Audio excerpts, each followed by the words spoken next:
Pembahasan mengenai Fathul Bari, Babul Jahri Bikirat Salatil Fajri. Bab membaca jahar pada saat sholat subuh. Hadis yang pertama, nomor 773. Haddatsana Musaddad, wala haddatsana Abu Awana an Abi Bashar an Sa'id bin Jubair an Ibnu Abbasin radhiyallahu anhu.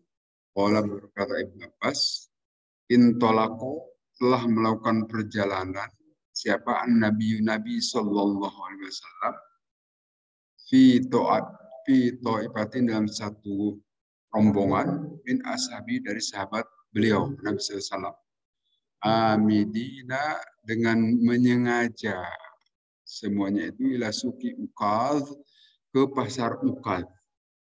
Faqad hila dan telah didinding, telah dihalangi baina syaitini antara syaitan wa baina khabaris sama'i dan antara berita dari langit.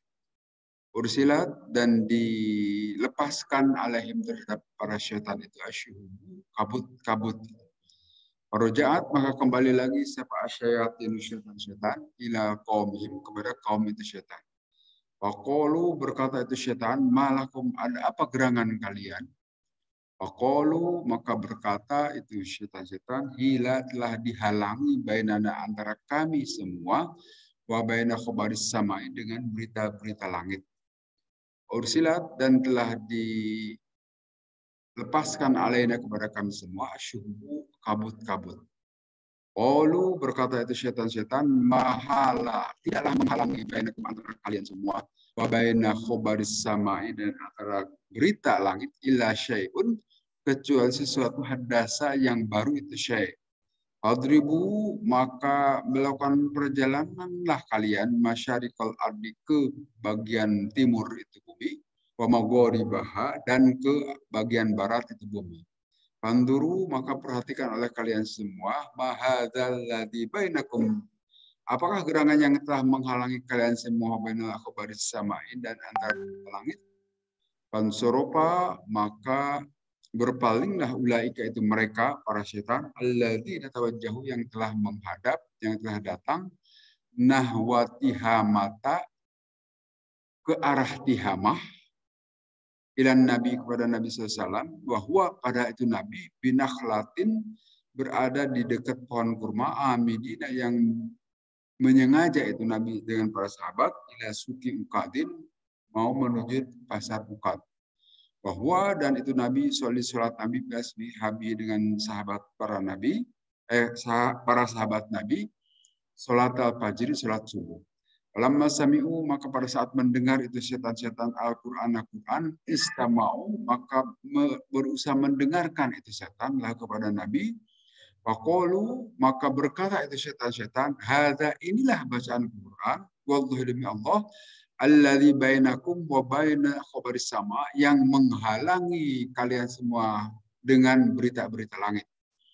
Fahunalika maka disitulah hina raja'u pada saat mereka kembali ila kaum kepada kaum itu setan. Waqalu dan berkata itu setan-setan, ya kaum mana, hai kaum kami semua, inna sungguhnya kami sami'na kami mendengar Quran ajaban yang menakjubkan. Yahdi yang memberi petunjuk Quran ila rusydi kepada kebenaran. Fa'amanna maka kami semua beriman kepada Quran walan musyrika dan kami semua tidak memusyrikkan sesuatu pun bi rabbina kepada Tuhan kami semua ahada satupun. Anjalallah maka Allah menurunkan surat Al-Jin kepada Nabi sallallahu alaihi wasallam yaitu yang dimulai a'udzubillahi minasyaitonir rajim bismillahirrahmanirrahim. Qul uhiya ilayya. Katakanlah oleh wahai Nabi telah diwahyukan kepadaku dan seterusnya surat Jin. Wa innama uhiya dan sungguh telah diwahyui ilahi kepada Nabi qaulul jinni ucapan para jin. Ini adalah cerita mengenai asbabun nuzul turunnya surat Jin. Kita tahu dalam surat Jin disebutkan ada sekelompok jin yang mendengarkan Nabi Sallallahu Alaihi Wasallam saat beliau berdakwah. Di situ ada ucapan jin, Kami semua takjub dengan bacaan Quran ini yang menunjukkan kepada petunjuk, kepada kebenaran, maka kami mengimani. Itu di antara yang tadinya setan-setan, ternyata ada yang beriman juga sebagian. Nah, ini diceritakan pada saat Nabi Shallallahu Alaihi Wasallam mau melakukan perjalanan ke pasar Ukaz dengan para sahabat. Kemudian biasanya setan-setan itu memperoleh kabar-kabar mengenai langit, kabar mengenai kondisi alam semesta ini secara langsung. Tapi sejak diutusnya Nabi Muhammad SAW, mereka tidak bisa langsung dapat berita-berita langit. Nah, salah satu yang menghalanginya itu ada Al-Quran. Al-Quran inilah yang membuat kabut, jadi tidak jelas lagi berita-berita langit itu. Yang biasanya mereka bisa berseliweran, terbang ke sana kemari, itu jin-jin itu ke langit. Tapi sejak diutusnya Nabi Muhammad SAW, mereka sudah tidak bisa dapat berita-berita lagi. Karena dihalangi oleh Al-Quran. Nah, ini dibuktikan apa gerangan yang menghalangi kami dengan berita langit. Ternyata setelah ditelusuri, itulah ada rombongan yang sedang membaca Al-Quran. Yang rombongan itu adalah rombongan Nabi Shallallahu Alaihi Wasallam dengan para sahabatnya yang sedang melakukan sholat subuh. Yang mana Nabi dengan para sahabatnya itu sedang menuju ke pasar Ukal. Saat itu kesubuhan, pas waktu subuh, beliau dan para sahabatnya sedang melakukan sholat dan membaca bacaan yang dikeraskan pada saat sholat subuh. Maka pada saat itu para setan, para jin itu mendengarkan bacaan yang disampaikan oleh Nabi. Kemudian mereka merespon. Inna sami'na Qur'anan ajaba. Sungguhnya kami mendengar bacaan Quran yang sangat menakjubkan. Yang menunjukkan kepada petunjuk, maka kami mengimaninya dan kami tidak memusyrikkan sesuatu pun kepada Tuhan kami. Itu memang bagian dari surat jin. Surat jin yang menyatakan sekelompok setan atau sekelompok jin yang mendengarkan bacaan Al-Quran yang disampaikan oleh Nabi. Demikian juga kita bisa mengetahui di Madinah atau di Mekah itu ada masjid jin gitu kan.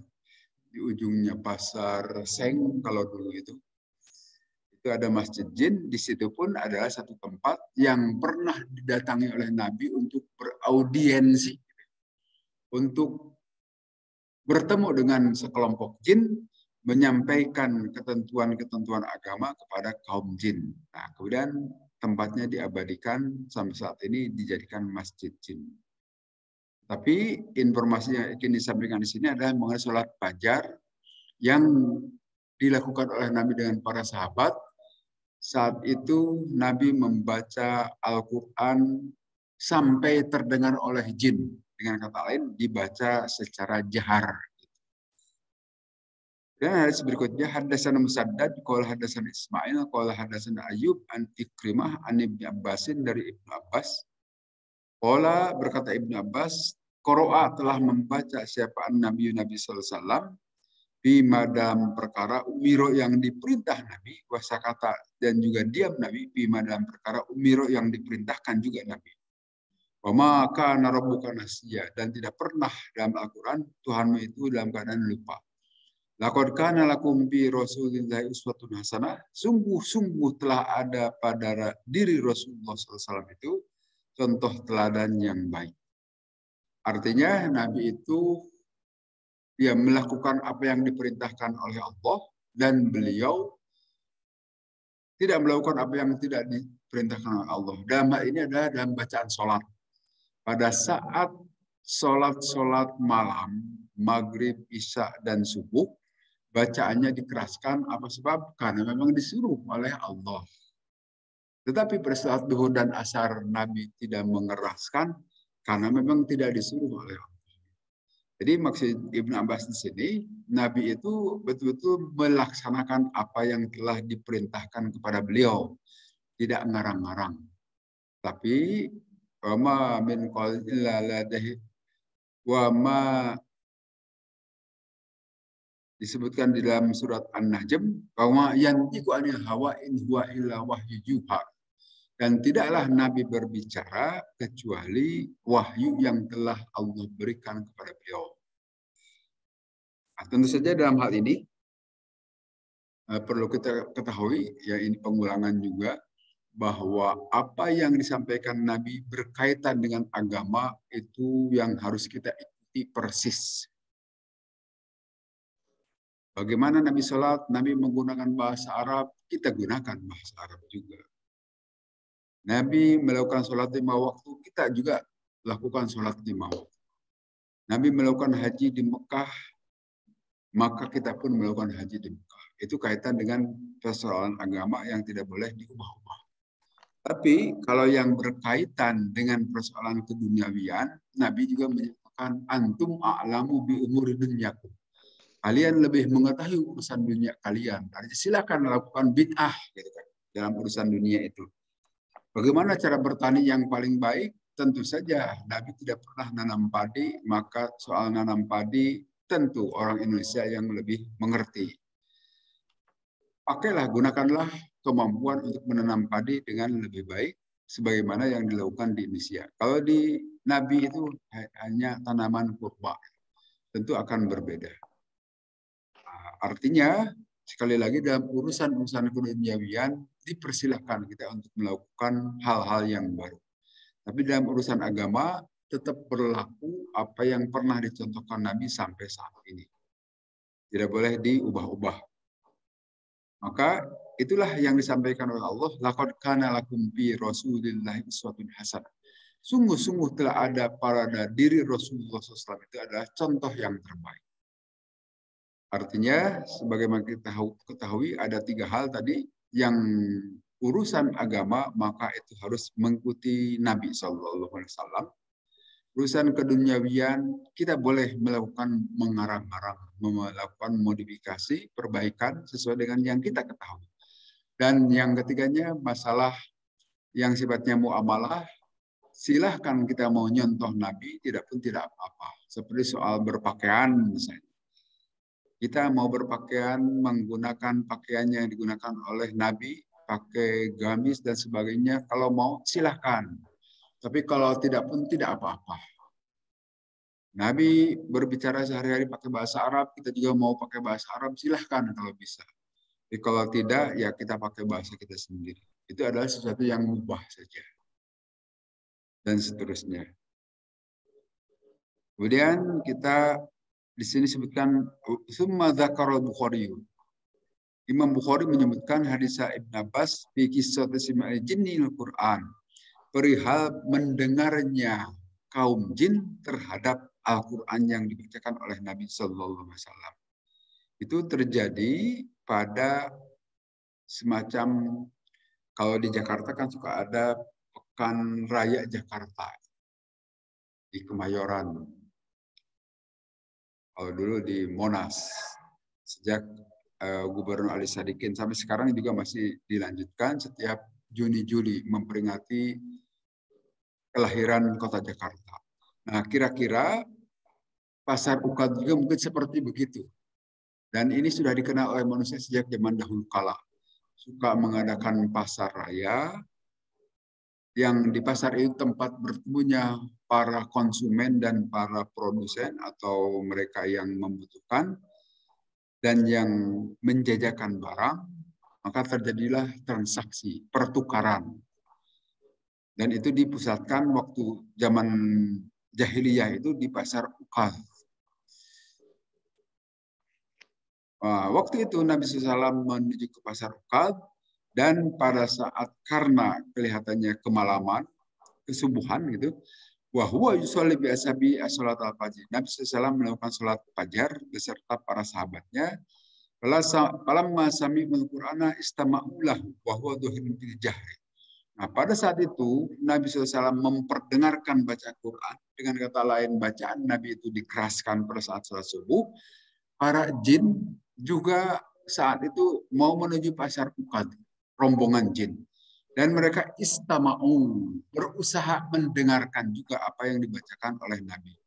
Wahwa dohirun fil jahri, maka itu jelas Nabi SAW membacanya dengan secara jahat. Kemudian Ibn Abbas menyebutkan Quran Nabi bima amar wa sakata bima umir.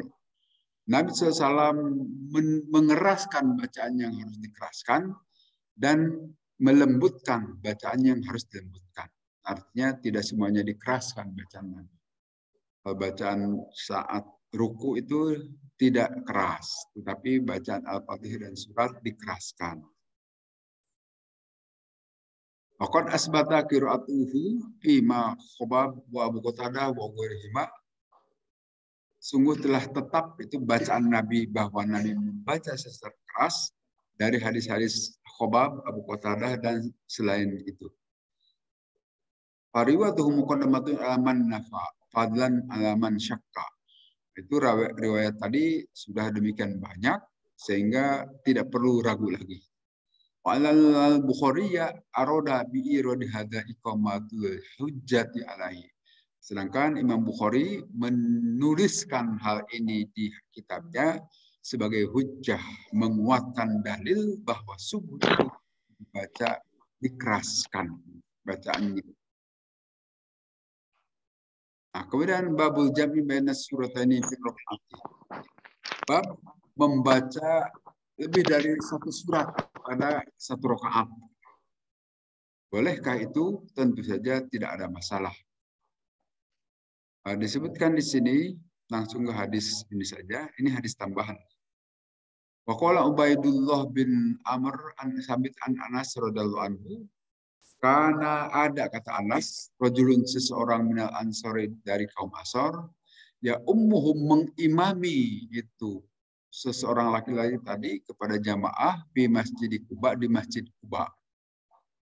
Wa kana kullama ibtatah suratan yaqra biha lahum bisolati, dan pada saat dia membaca satu surat, dia membaca dengan surat tadi untuk jamaah dalam satu sholat mimma yaqra bihi ibtatah bi qul huwallahu ahad. Nah, dia itu memulainya dengan bacaan qul huwallahu ahad hatta yufrigo minha. Kemudian selesai bacaan qul huwallahu ahad, semua yaqra suratan ukhra, kemudian membaca surat yang lain. Jadi setiap membaca Quran, dia memulainya dengan bacaan kulhu. Tetapi setelah kulhu diteruskan dengan surat yang lain. Wakana, dan ada sahabat tadi yang memperbuat dari hal tersebut di kulli rakaatin, dalam setiap rakaat. Maka membicarakanlah ashabu para sahabatnya itu. Waqalu, berkata para sahabat, innaka taqtatihu bihadhi surati summa la taru'anna tujjuka hatta taqra bi ukhra.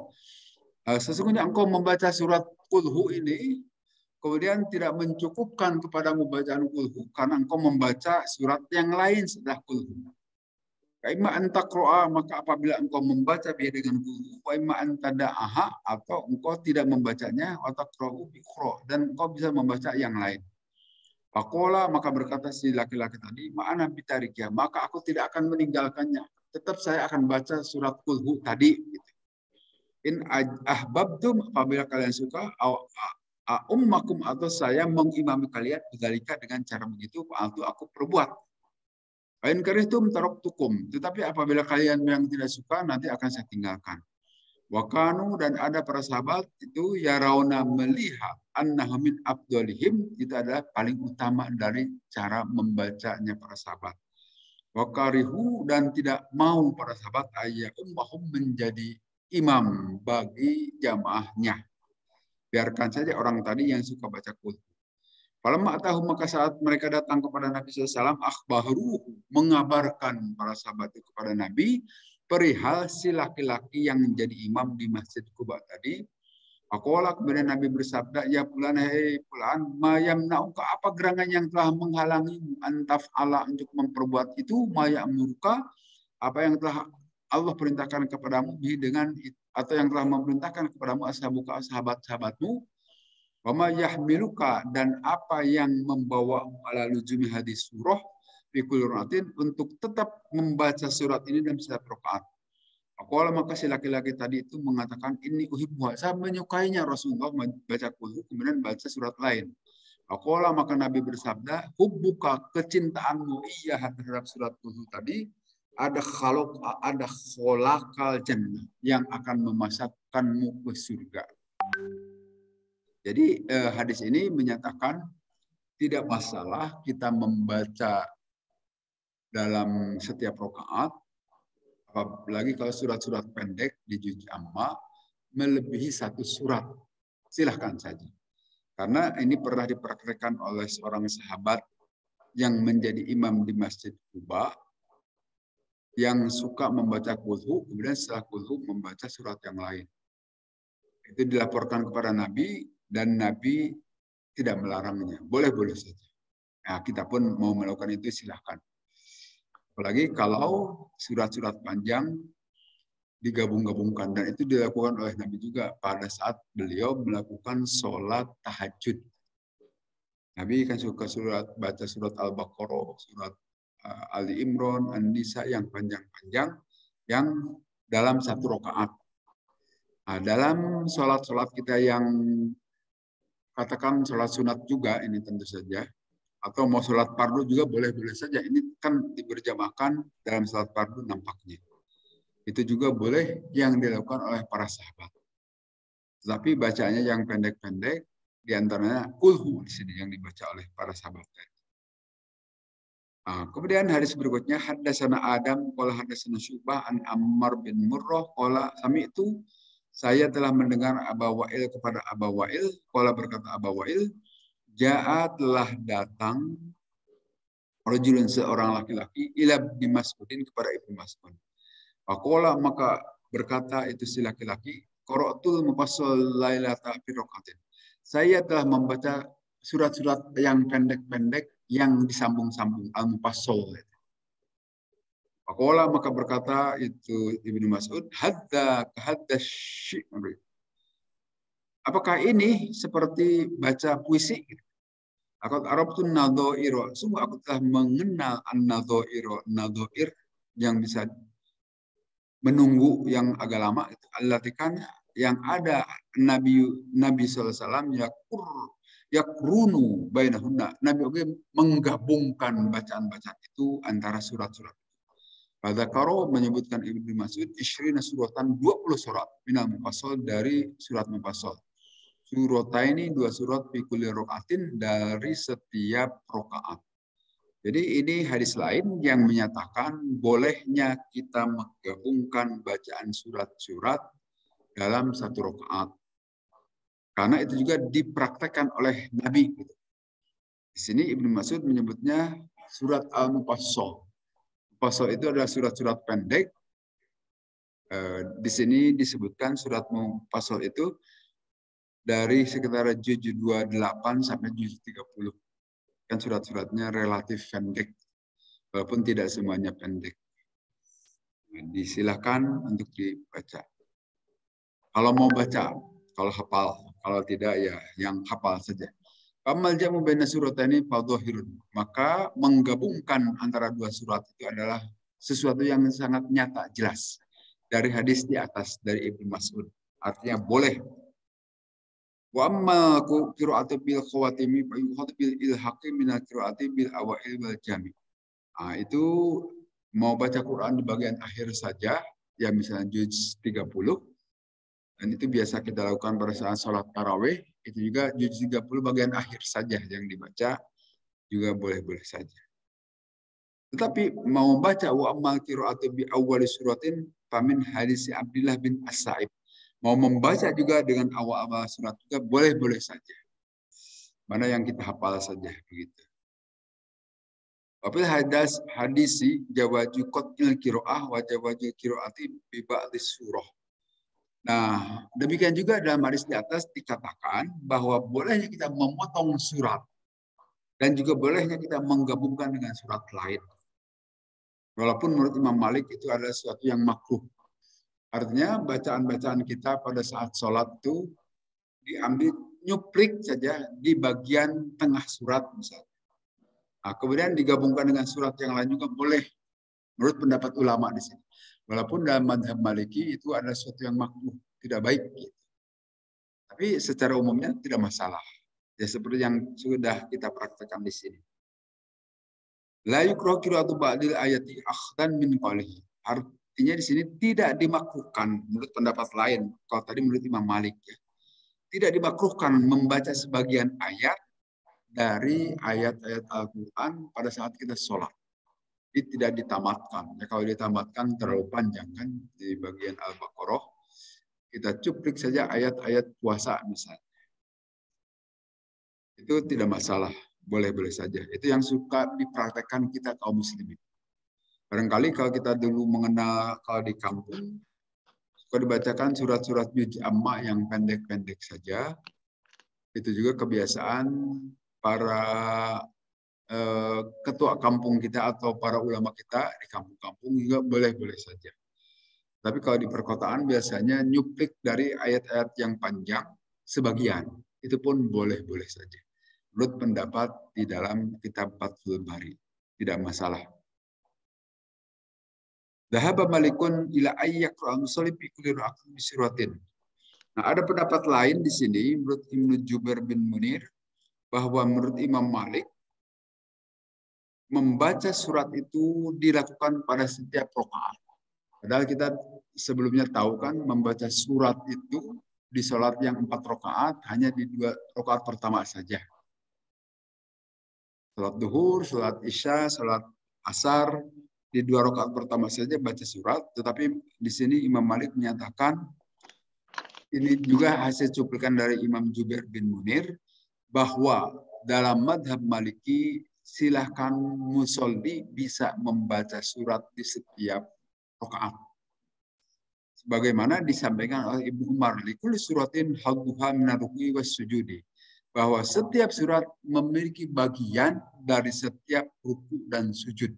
Artinya bisa dibaca setiap rakaat menurut pendapat Ibnu Umar.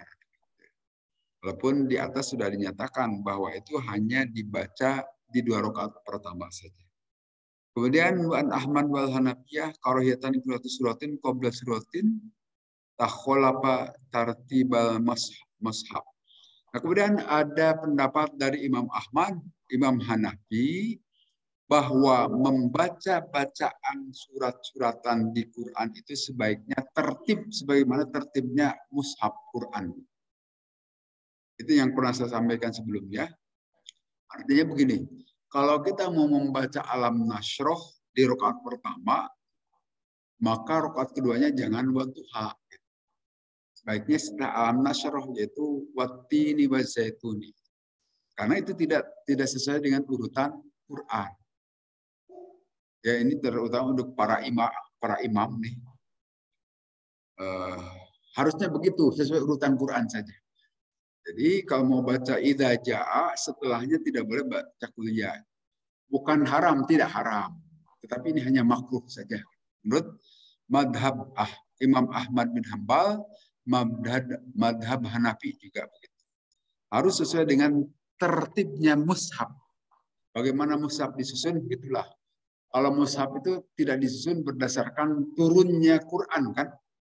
Tetapi itu adalah susunan yang sudah disusun oleh Nabi atas petunjuk dari Allah melalui malaikat Jibril.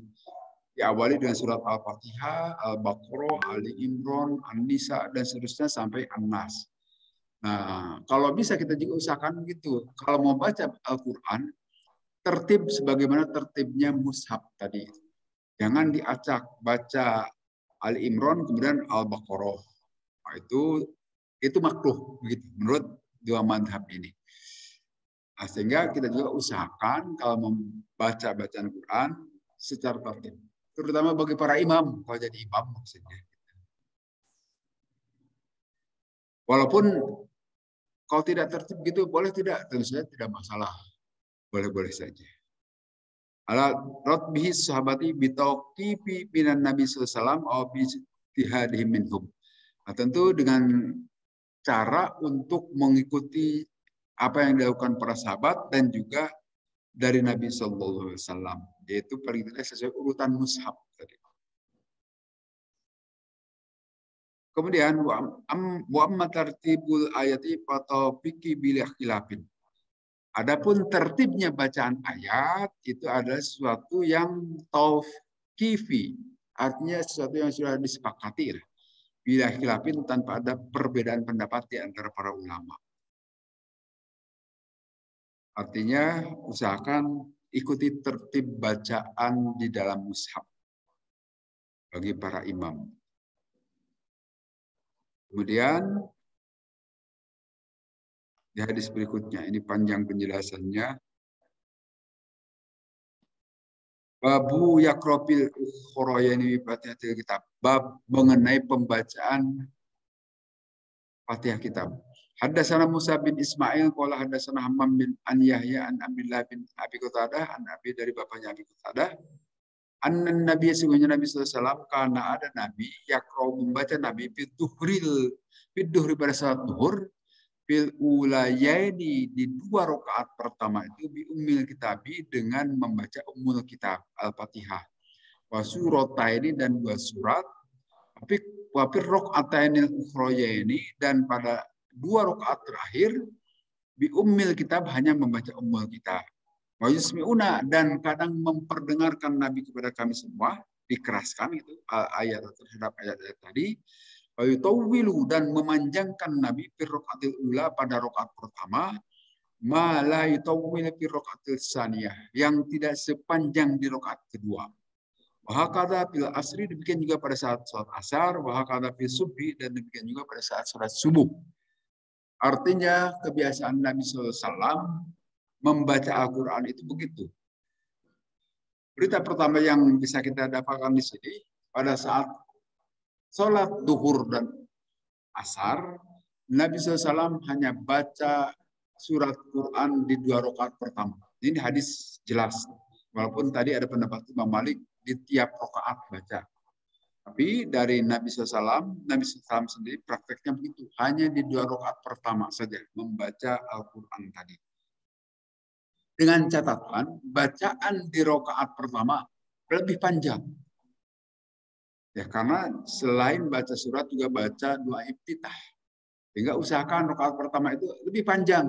Ini juga bagi para imam nih. Dipanjangkan.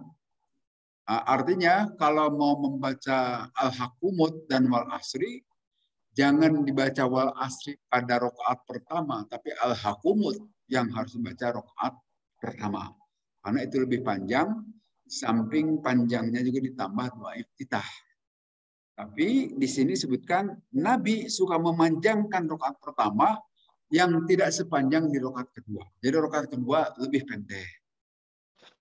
Maka sebagai perbandingannya Al-Hakumut kan 3 baris ya. Al-Wal Asri kan hanya 2 baris. Sehingga bacalah Al-Hakumut di rakaat pertama, Wal Asri di rakaat kedua. Itu sunnah Nabi yang sudah diperhatikan oleh Nabi. Apakah kita sholat sendiri ataupun menjadi imam? Ikutilah tata cara Nabi ini. Dan kadang pada saat sholat duhur juga Nabi suka membaca dikeraskan, artinya diperdengarkan pada jamaah. Jadi sekali-kali boleh saja agak keras. Itu yang dilakukan oleh Nabi pada saat sholat duhur, asar, dan juga subuh. Lebih panjang umumnya di rakaat pertama. Karena rakaat pertama selain baca doa iftitah juga suratnya lebih panjang relatif yang dicontohkan oleh Nabi Sallallahu Alaihi Wasallam. Kemudian hadis berikutnya, Haddasan Qutaibah bin Sa'id, Haddasan Jarir anil A'mash an Ummarah bin Umar an Abi Ma'mar qultu aku bertanya di Khobab kepada Khobab, akan adakah Rasulullah SAW membaca duhri pada salat duhur asar dan salat asar? Ola menjawab Khobab, na'am, oh tentu saja Nabi membaca. Kemudian kami bertanya lagi, min aina alimta? Dari mana engkau tahu bahwa Nabi membaca bacaan pada salat duhur dan asar? Ola menjawab Khobab, bitirobilihyati, dengan bergerak-gerak janggutnya. Jadi pada saat kita membaca bacaan yang tidak dikeraskan, mulut tetap bergerak-gerak. Sebagaimana dicontohkan oleh Nabi. Tetapi suara tidak keluar. Jangan balem gitu kan. Kalau balem begitu, baca dalam hati saja misalnya. Ternyata yang dilakukan Nabi tidak begitu. Jadi tetap bergerak-gerak mulut kita, Bismillahirrahmanirrahim. Hanya tidak pakai suara. Itu yang dicontohkan oleh Nabi. Apa sebab? Sahabat melihat bergeraknya janggut Nabi. Jadi Nabi juga berjanggut, Pak. Sampai ada menurut seseorang orang yang berjenggot itu orang goblok, padahal Nabi saja berjenggot. Kan ada itu yang kata dia itu disebut kahak atau kiai haji, tapi berkata kasar. Padahal Nabi saja berjenggot. Jadi dalam hal ini Nabi Sallallahu Alaihi Wasallam beliau terlihat itu membaca bacaan pada sholat zuhur dan asar karena bergerak-gerak janggutnya ya, karena mulutnya bergerak-gerak juga. Sehingga sekali lagi kalau kita membaca bacaan yang tidak dikeraskan, diusahakan mulutnya bergerak-gerak juga. Kemudian hadis berikutnya, Haddatsana Muhammad bin Yusuf, Haddatsana Al-Auza'i, Haddatsana Yahya bin Abi Katsir, Haddatsani Abdullah bin Abi Qatadah, an Abi dari bapaknya, annan Nabi sallallahu alaihi wasallam, karena ada Nabi yaqra'u membaca itu Nabi min kitab dengan Al-Fatihah, suratin dan surat ma'ah beserta Al-Fatihah fi rakaataini ulaya ini di 2 rakaat pertama. Min salatid duhri dari salat zuhur, wa salatil asri dan di salat asar, wa yusmi'una dan memperdengarkan Nabi kepada kami al-ayata, ayat-ayat tadi ahyanan kadang-kadang. Wa kana dan ada Nabi yutilu memanjangkan Nabi fi rakaatil ula di rakaat pertama. Jadi sekali lagi rakaat pertama harus lebih panjang. Setidaknya sampai selesai membaca doa iftitah, tambah Al-Fatihah, tambah surat. Sampai jamaah di belakang juga selesai kalau bisa begitu. Kalau perlu nunggu. Kita ternyata baca suratnya pendek, kulhu di rakaat pertama. Boleh saja, tetapi kemungkinan ada jamaah yang bacanya bukan kulhu. Maka kita diam saja, nunggu sampai kira-kira jamaah selesai, maka kita mulai ruku. Artinya rakaat pertama harus lebih panjang. Itu yang dicontohkan oleh Nabi. Kemudian hadis berikutnya haddatsana Abu Nuaim, haddatsana Hisham an Yahya an Abi Katsir an Abdullah bin Abi Qatadah an abihi annan nabiyya sungguhnya Nabi sallallahu ini diulang-ulang nih.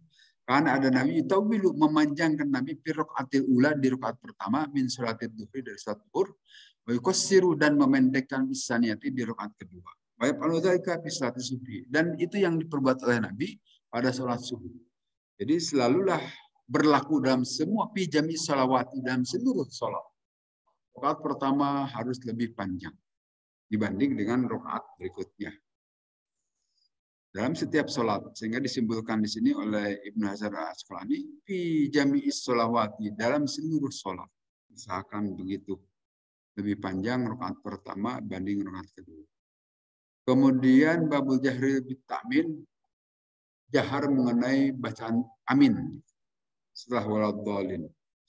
Nah, disebutkan di sini haddatsana Abdullah bin Yusuf qala abarona Malik an Abi Nisyad an Sa'id bin Al-Musayyab wa Abi Salamah bin Abdurrahman annahuma sungguhnya keduanya itu memberitakan an Abi Hurairah dari Abi Hurairah annan Nabi sungguhnya Nabi sallallahu alaihi wasallam qala berkata Nabi idza amana apabila membaca amin siapa al-imamu imam aminu maka kalian juga baca amin. Hai jamaah.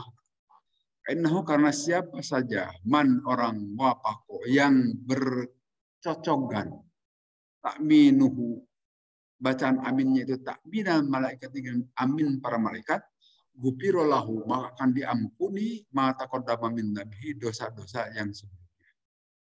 Nah ini bacaan amin juga harus ada aturan. Jangan imam masih baca waladhdallin sudah amin. Nah, supaya cocok dengan aminnya malaikat, kalau malaikat baru baca amin setelah imam selesai gitu kan. Jadi kita juga jangan baca amin selagi imam masih baca waladhdallin sudah amin. Itu anak-anak biasanya. Termasuk anak-anak 40 tahun ke atas kadang-kadang gitu ya. Ada yang suka amin, apalagi kalau taraweh. Nah, mestinya sabar. Kan kadang-kadang tidak sabar. Kenapa di waladhdallin itu harus dipanjangkan bacanya. Itu ada disukun kan 6 harkat. Walaupun suka ada yang pendek. Waladhdallin harus panjang. Tapi kadang-kadang para jamaah tidak sabar kan, langsung ingin amin padahal imam belum selesai. Nah, sehingga harus kita ingatkan ya. Tapi umumnya itu Suka pendek itu imam. Ya maklum masalah nafas kalau ini ya.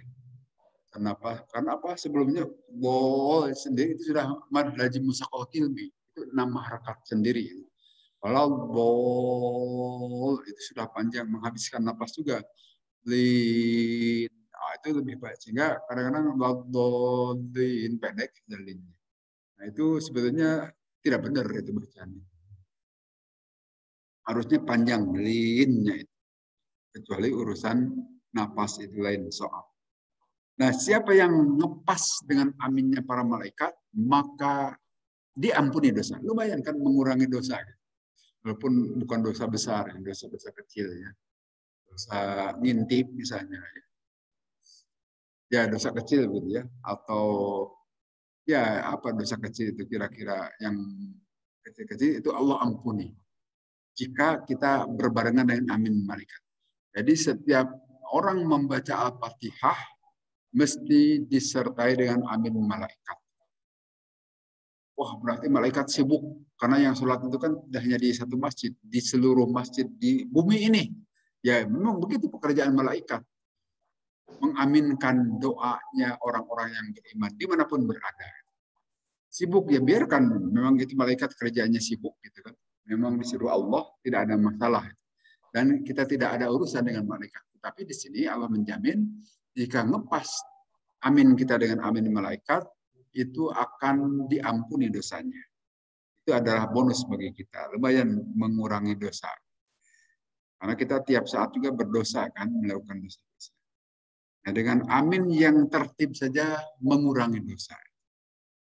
Di samping kalau kita mau sholat berjamaah dari rumah ke masjid, itu juga disebutkan oleh Nabi. Langkah kaki kanan meningkatkan derajat di hadapan Allah, sedangkan langkah kaki kiri menghapus dosa. Juga belum apa-apa sudah berpahala, sudah memberikan nilai. Dengan berjalan dari rumah ke masjid aja sudah bernilai. Tidak sia-sia apa yang dilakukan oleh orang yang beriman itu. Semuanya punya nilai. Asal niatnya yang lurus karena Allah saja.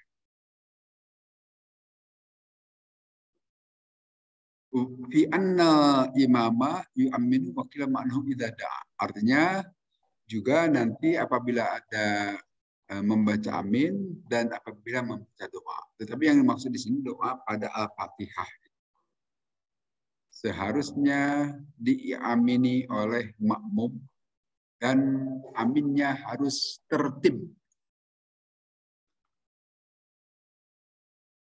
Kemudian idza qala al-imamu wal-dhalin faqulu amin. Apabila imam membaca wal-dhalin, katakanlah oleh kalian semua amin. Qalu faja benar riwayat ini wajib atas majazil madkur ada takmin dia tawa harus cocok juga iman sebetulnya cara mengatur ini agak susah ini ya. Cara mengatur amin makmum itu mestinya dengar dulu amin imam. Harusnya begitu. Jadi imam itu baca amin ya tentu setelah baca waladhdallin kan. Nah, imam baca amin baru makmum ikut, harusnya gitu kan tertibnya. Tapi belum apa-apa makmum dan di mana-mana kelihatannya nggak sulit mengaturnya. Jadi sebaiknya yang paling bagus itu di sini biarkan dahulu imam selesai dengan waladhdallin baru baca amin, itu imam ikuti oleh makmum. Insya Allah itu cocok akan memperoleh ampunan dari Allah. Karena akan pas dengan amin malaikat juga. Dengan dikomando oleh imam harusnya. Imam dahulu yang baca amin. Baru diikuti oleh makmum. Dia tahu apa kotak minal imami wal makmum ma'an. Begitu katanya. Supaya cocok. Aminnya imam dengan makmum. Baru itu ngepas dengan apa yang disampaikan tadi. Aminnya para malaikat juga. Kalau amin, fa inna malaikata taqulu amin, fa inna imamu yaqulu amin. Jadi pas aminnya itu malaikat dengan aminnya makmum kalau begitu. Ya itu kelihatannya agak sulit ya. Kita dengar dahulu itu imamnya selesai, kemudian baca amin, baru makmum baca. Karena imam baru ambil napas aja, makmum sudah pada baca amin. Harusnya diam dahulu. Biar imam baca amin, ikuti. Kapan? Bisakah kita mempraktekkan begitu? Agak sulit ya kelihatannya.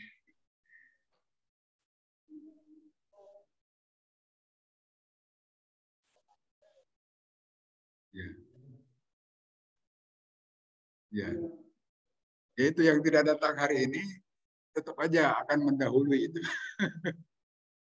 Kalau yang datang hari ini mendengar, saya kira tahu supaya kita memperoleh nilai bonus itu ampunan Allah, maka aminnya dengar dulu amin imam, walaupun aminnya tidak ya kedengaran hanya oleh jamaah yang ada di belakang ini. Tapi jamaah di belakang ini mengomando jamaah yang lainnya. Amin, yang lainnya ikut amin. Nah, saya kira kalau untuk jamaah kita bisa begitu ya, yang datang hari ini. Diam dahulu, jangan dulu baca amin. Nah, mudah-mudahan nanti yang lain yang tidak mendengar penjelasan hari ini mau mengikuti. Tapi nanti pada saat tarawih itu anak-anak biasanya. Masih boleh sudah ribut amin. Atau kadang-kadang ya jamaah yang dia tidak ikut penjelasan ini, kadang-kadang begitu mendahului juga ya.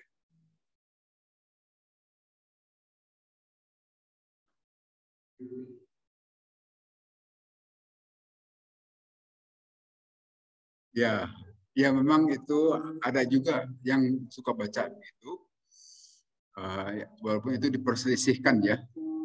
Artinya yang ada suka baca Rabbik Firli, sebetulnya di dalam surat Al-Fatihah itu sendiri kan sudah ada doa. Ihdinas siratal mustaqim. Siratal ladzina an'amta alaihim, itu doa kan.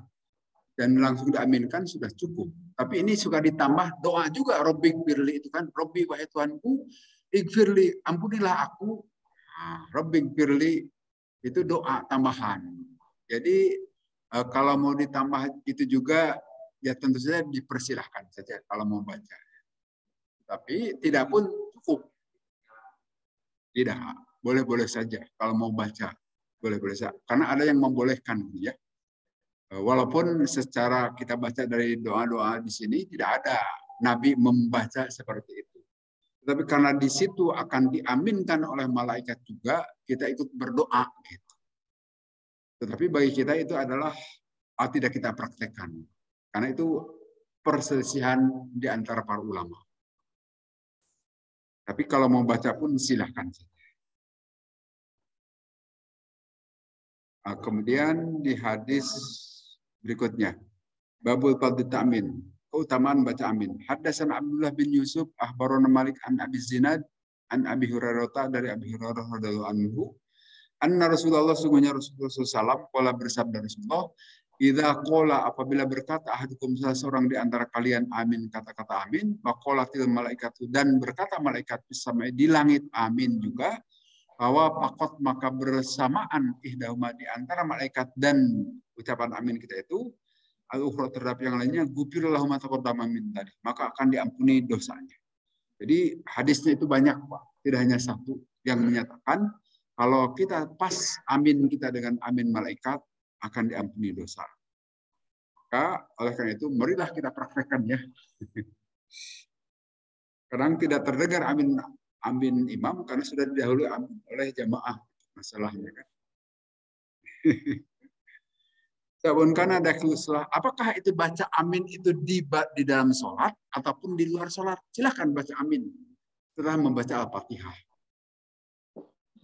Jadi min kulik qiraatil Fatihah dari setiap bacaan Al-Fatihah sabaun kana dakhilas sholati au kharijaha liqouli idza qala ahadukum. Apabila berkata ahadukum seorang di antara kalian, itu melambangkan boleh di luar sholat juga untuk membaca amin. Apabila kita membaca surat Al-Fatihah. Idza qala ahadukum bi sholatihi wa yahmilul mutlaqu ala muqayyad. Itu urusan usul fikih, dibawa yang mutlak kepada yang muqayyad.